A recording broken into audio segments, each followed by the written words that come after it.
So today we talked to a guy named David Morrison. David has a very, very interesting path. Grew up in a construction business.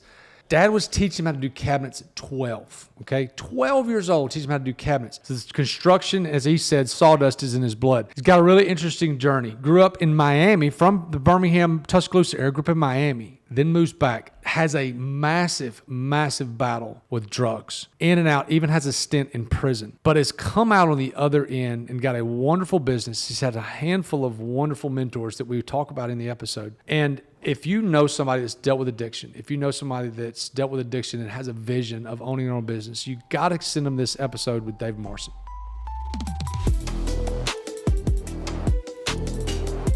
All right, David, so glad you're here today. Thanks. Thank you for having me. All right, so own a construction company here in Birmingham, ALR Construction. What does ALR stand for? Any Length Resources. Any Length Resources. Means no matter what, we'll go through anything we need to, put everybody on that job to make it happen. Perfect. Give me your background, where you grew up, such, all that kind of stuff. Yeah, so I was born in Tuscaloosa, Alabama, DCH Regional Hospital, which is the scariest place to be born in the 70s. You know, I was born there in the 70s, raised until I was 5 years old. My folks moved to Mobile, Alabama for a brief moment. Okay. My dad was a fourth generation cabinet builder. So That's awesome. So my great-great-great-great-grandfather, and moving on, as far as I know, everybody was either a mason or a carpenter. You owning a construction company was almost inevitable. I think it was in my blood. That's perfect. I have sawdust in my veins. That's good.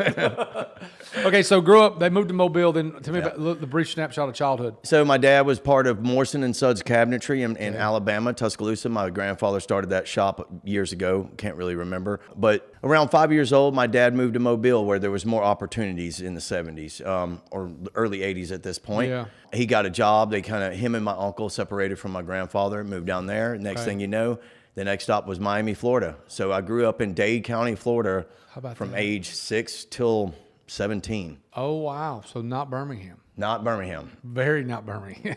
No. Okay, so tell me about high school. Because high school is usually a pivotal time for most kids' lives. Tell me about high school. So high school in Florida, it's not like high school in Alabama. And the reason why I know this is because I did move back in the later years of my high school years. Diversity, there was racism was at the lowest out there. Really, color wasn't an issue. I was brought up in a different frame of mind being raised in Miami, Florida than when I moved back here. Unfortunately, that was early 90s when I did move back, which things have changed a lot in the last 20-something years, right? Yeah. Especially in our generation, and then the generations to come, So I'm just glad to see that. But when I did move back, it was a culture shock, man. Like, I wasn't used to, people being so separated. Yeah. Everybody, when they're growing up, everyone always says, hey, what do you want to be when you grow up? When you were in high school, when someone said, hey, what do you want to be when you grow up? What'd you say? A veterinarian. Oh, gotcha. Okay, so what pivoted? Where did you go to college at all? I went to some college. Okay, some. I didn't finish. That's fine. Yep. I got plenty of people that didn't finish. So I started my first business at 20. Tell me about that. Got in some trouble in Florida. So just real quick though, I was really good in school. I made good grades. Didn't really have to try very hard. Yeah. I made AB honor roll, jerking off half of the time. Yeah, you know. But that actually made me a little weaker, I think, because I stopped working as hard. And next thing you know, skipping school, found myself following the wrong crowd, bumped into drugs down there and some violence. So my dad quickly had me move back up here to my mother's. Gotcha. My mother was located in Tuscaloosa. So they were separated. They were separated. Gotcha. Okay. They separated at age 12. So I moved back up here, which, due to the culture shock, but, life did slow down. So I don't know if it was, it may have been the best thing, because things did slow down for me when I moved back. So you moved back and you said at 20 you started, I love the fact that you started your own business at 20. Tell me about that. So I'm at 17 when I moved back, immediately start working 3 jobs. One thing my dad... So, or did you go back to school?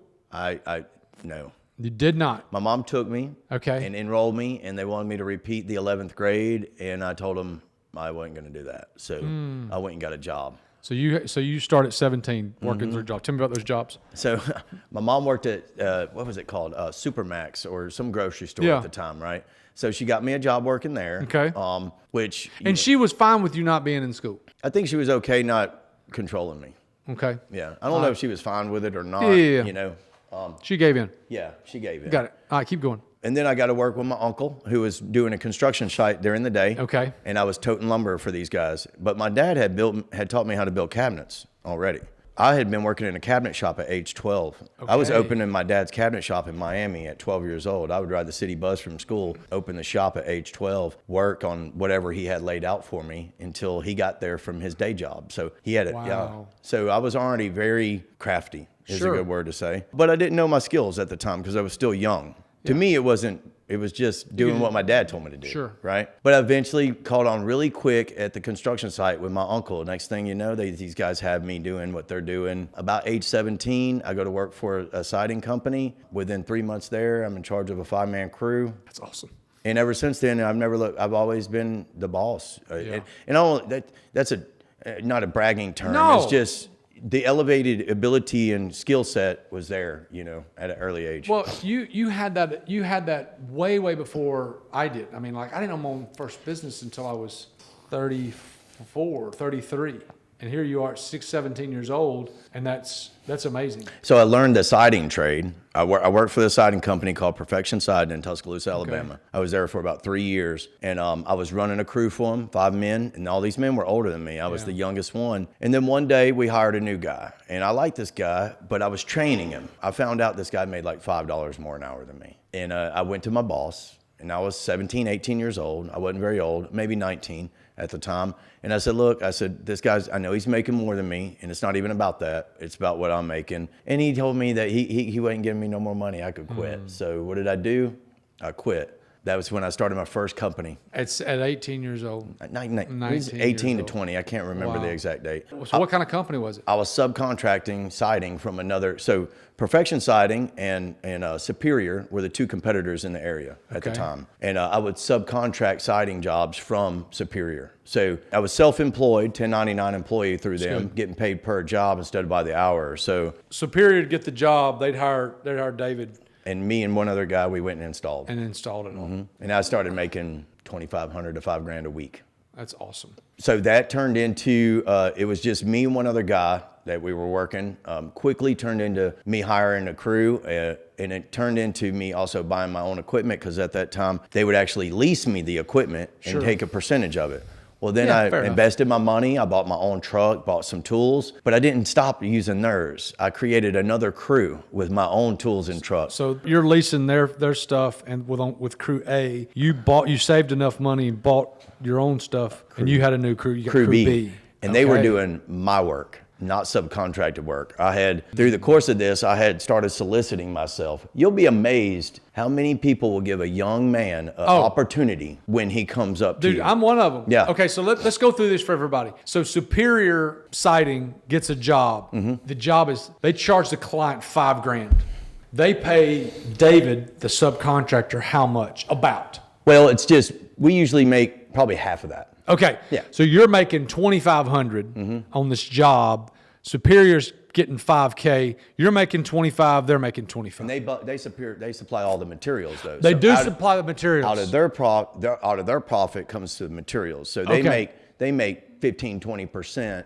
But they're not having to do anything. They don't do nothing. Yeah. Okay. They sell the job. You are. Then go. You said soliciting yourself like you're a hooker, but but then you might as well be. It might as well be. So then you go out and you start. You're on a job at Johnny's house, and then the neighbor comes up and says, "No, I would never do that." See, I never did that. I never did that. What I did was I went after contractors. So I would see a church being built. I would pull up to the job site and ask for the owner or the builder or whoever. Of the church? Of the contracting company? Contractor. Okay. And I would go to them and I'd say, give me a shot. I even tell them I will do, you buy the materials, I do the job for free. If you're not happy, don't pay me. That's fine. But if you are happy, then I want all your work. Man, next thing you know, I had 8 contractors keeping me houses, churches, whatever was being built in Tuscaloosa. That's how I built my own business. Were you just doing siding? Yes. Siding and roofing, metal roofing. Siding and metal roofing. Okay. How did that grow? It grew so fast that the Superior metal products that I was subbing from, they came up to me. I went to pull another job. So we would complete a job, and then when I got done with it, I would turn in and I would try to get another one, right? Well, the one that they had for me, they said, do you have anything you can do? I need about a week. And I was like, man, I had like 15 jobs. I got plenty to do, bro. Yeah. So you're still subbing for Superior, and you're also doing your own thing. Yeah, sure. Why not? This is this is promised money. This is how I built my cash flow, because I could bill them every month, every week, and get a paycheck, right? Sure. When I'm building other people, these contractors, I might get, some of them were net 30. Net 30, net 60, whatever. Yeah, so I got you. Positive cash flow is, I learned at an early age that positive cash flow is very important. Very important. So we just navigate. I keep building that business. But this is when prison really steps in. So being kind of out of control, young in my age, partying a lot, drugs sat in. So why does that happen? Is it the money? Is it the not being used to money, or is it just you're always looking for a good time, or you're not? What is it? What is that? Why is that like? Because you hear that often, David. You hear people, they don't have much. They have a little success. They put a little money in their pocket. Then all of a sudden, drugs and things like that come about. Why do you think that is? Man, I don't think it has anything to do with partying or any of that. I think it has to do with coping mechanisms of living life. For my story, I'm writing a book right now. Okay. And as I navigate from childhood all the way through, I see where, God was never mentioned in my household. Sure. Never. Father and mother never mentioned the word God. They didn't. Wow. They didn't practice religion. They didn't go to church. It wasn't in our life. You know. When you remove that and you enter, and instead of you put in family karma, right? Yeah. You racism from Tuscaloosa, because that's where we're from. We're from the heart of racism here, right? Sure. If you take that, and my family culture at the time had not developed out of a lot of things that some, the people that are more successful, I think, that don't struggle with some of these things. Yeah. So I think my story is that I was dealing with learning how to mature and grow and develop and heal. So you get into drugs and things like that. Good path in a way of business, bad path in a way of like decisions. So what happens with all the partying and the drug use? Where does it lead to? Well, the drugs was actually a decision for business too at first, because I actually ran into a person and somewhat was funding his operation for drug manufacturing, basically. So you were funding a drug dealer, drug lord. Yeah. How about that? Were you making good money? No, I was doing more drugs. So you were giving him the money, and then you were your payment was the drugs. My whole childhood, there has been people that have entered it that were, so my mother was on drugs. My stepfather did drugs, cocaine to be exact, some of the harder ones. My sister's boyfriend at the time, who was older than me, I was being brought in behind seeing this my whole life. The whole time. Gotcha. I mean, cocaine was offered to me from the person that was supposed to keep me safe from everything. Wow. My mother, right? That's crazy. So this is what I'm saying. Like, this isn't about... It was normal for you. This was the path I thought I was supposed to take. All right, so you keep going through that. You're into drugs. You're also into making money. Yeah. But so tell me, where does it go from there? Well, obviously, having a really good ability to work, make money, provide, and also create, right? Because that's what this is. This is creating from nothing, right? Yeah. But yet having this stigmatism on me, or drug addiction, right, is given to me not by me. I didn't come into this world with it. It was given to me by somebody else. Well, I had to go through it for another 18 years, man. Oh my stars. No, it took into my 40s, like mid 30s. I got clean in 2007. Wow. That was my first initial, really. I had 7 years. I put 7 years together, but I had some relapses since then, whether they were alcohol, minor, some more significant than others. But actually being completely, healed from all of that is really just a current thing in my 40s. How long have you been sober? Right now? Yeah. 3 years. Amen. Good for you. Yeah. That's great. Tell me about prison. So before prison, I was actually, I was in and out of county jails. Remember, this is a drug charge, So they're wanting to try to give me options. I went to rehab over and over again, but really could never kick the habit, and now that I look back, it's like there was no really healing happening internally. Sure. It was all surface level. How do I stop the consequences?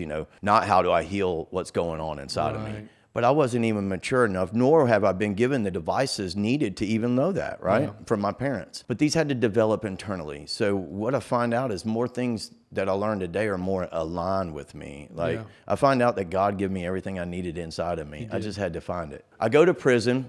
Actually, I'm in county jail, and I went in and out of treatment a few times. Yeah. This gets really old, and I'm sitting in there the last time, and it's been about a year of this process, going to rehab. Do you have a business at the time, though? No. It's I've already lost dissolved. everything. Lost everything. Yeah. You've lost everything because of the drug addiction? Oh, yeah. I got you. Yeah. Okay, so you're in I county. I have a son now, Yeah. and he's with his mother. So Yeah. I'm down in the dumps. Sure. I have nobody helping me either at this Right. time. But nonetheless, I sit there in front of the judge during this last sanction, and he's wondering if he's going to send me back to treatment. And I say, Judge, I want to go to prison. I actually asked him. And the way I looked at it now is I've spent a year in and out of treatment and rehabs in prison or jail, right? If I spent 3 years in prison, I never do this again. Well, that's 3 years well spent to me. Otherwise, I'm still in prison out here. It doesn't matter. Right? I'm living in a prison one way or the other. And you really start looking at how do you change your life. Sometimes doing something that's so drastic of being, alone is what you have to do. How old were you? 20, 21. And you told the Oh, I'm sorry. I was 25. I was 25. You I was told 25. told the judge to send me Yep. to prison. Yeah. So you go to prison. How long were you in? 18 months. 18 months. Okay, so everybody wants to talk about the bad parts about prison. Tell me the best part, the most positive thing about prison. As violent as it is, as gross, anything you've ever heard is probably true, but not everything you heard is done at the same time, right? Sure. You Yeah. see things. The most positive thing is exactly what I just said. I was able to be in a place where I'm able to look at what I've done, because this is my story. I'm always looking inward. Why am I sitting here, man? And what am I removed from? If you don't know what having your freedom is taken like, and you're stuck in a cage where you can't do anything around people that also don't care about you, and really they don't care about anything. It's a very humbling situation. So what I got out of that, and I said this when I got out, I feel like everybody should spend a couple of days in there. Okay. I know a lot of people that are really not very nice people, right? Sure. That would really get a lot out of just a couple nights, Interesting of theory. being in a dorm with 100 dudes, Yeah.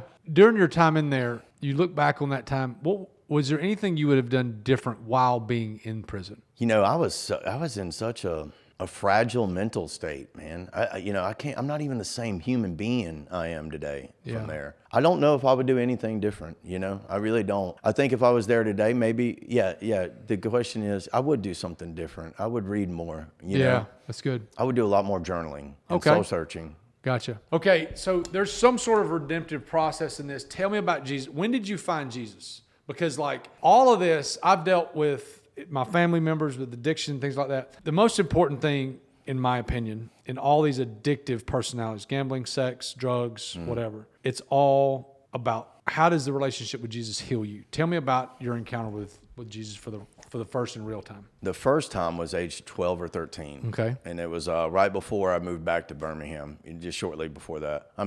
Tuscaloosa. Mother and father never mentioned God. I was friends with a guy named Jonathan in Florida, and his family was that I just saw something in his family that I've never seen before. Okay. Like his mother would kiss him and hug him. Sure. Like his dad would say, I love you. Just the things that I do to my kids, but I didn't experience. And I just knew this is different. Like is this what family's like? And then they offered to take me to church one day.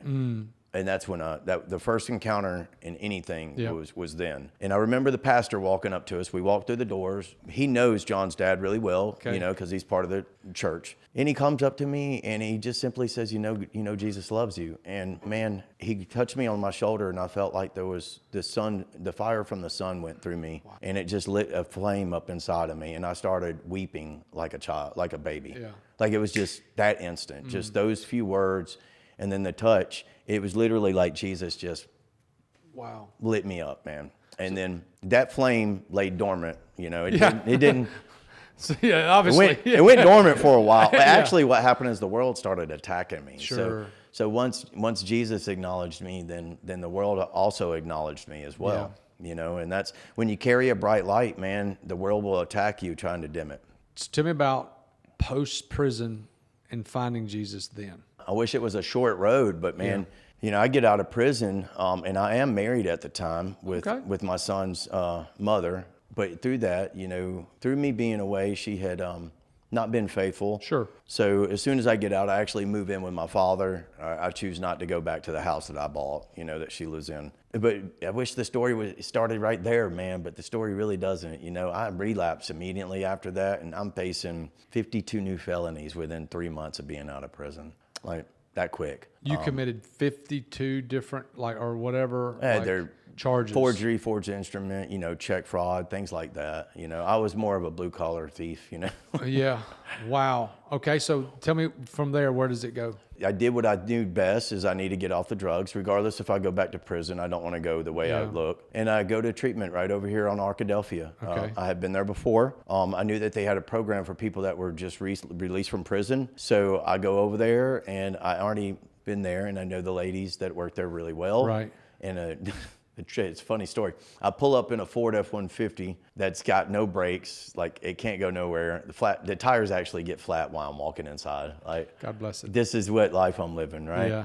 And she says she doesn't have a bed, the lady in charge, and I was like, that's fine. You're gonna have to take me somewhere because that car ain't going nowhere. And they know me so well that they found space for me, man. They put me on a cot in a room, you know, and I just, from that moment forward, I put 7 years together after that. Like, I didn't use for 7 years. You were clean for 7 years. That's great. I did not. During that process, did you get the business back going, or were you just trying to survive? No, I went to work for Brassfield. Gotcha. Yeah. Great company. So I started treatment there and stayed there for 90 days. Okay. Through the course, they went to court with me. After 6 months of court, the judge throws all the cases out. Oh, dismissed my everything. stars, David. I got a judge whose son struggles with addiction, and my story just Hit warmed his heart. him. Yeah.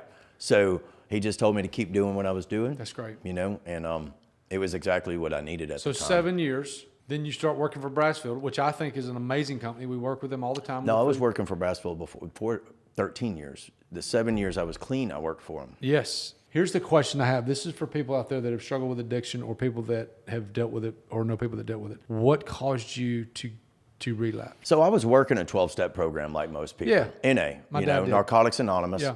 I went to AA meetings, all of them. I did the 12 steps. I did all that. What I've learned through the course of the last couple of years of me really doing my book, and is that the 12 steps help. You know, you do a lot of surface healing on that, but you don't do any of the deep shadow work that you really need to during your 12 steps. Mm-hmm. You still need therapy. Once I started diving into therapy just a couple years ago is where I really started experiencing that healing process happen. And once that healing process, drugs were a coping mechanism for me to cover up whatever I was not healing from. You know, and there's a lot of scars from the past that had to be healed. But 7 years, I'm at the job site at St. Vincent's Hospital. I actually built Grandview too, by the way. Oh, wow. Yeah, that was one of the last jobs I was First on. time or the second time? We'll get there. Okay. So I'm working at St. Vincent's, the radiology room, brand new room we're building out there, and a tower crane drops 280 pounds on top of my head. Yeah, concrete form. From 35 feet in the air, I get rushed to the hospital. No broken bones, just a really bad sprain, or what do they call it, concussion. Yeah. But, you know, they're amazed. Praise God for a hard hat. Yeah, but then they put me on some narcotics, right? And the next thing you know. Back in it. Yeah. Wow. 3 years. 3 years of battling it. Mm-hmm. And they sent me to rehab. So I was able to kind of hold on. It didn't go real quick, right? So the relapse, it was just very slow process of going downhill. Sure. And I was able for about 1.5 years to keep it together. Yeah. And then it could no longer. And I had to go to my boss and ask him to send me to treatment. They sent me to treatment twice. So you go to treatment. You go to treatment twice. Let's fast forward a little bit. When did you get back on the horse and start this business? That would have been 2007. You started your construction company in 2007. So you've been in this business a while. Wait.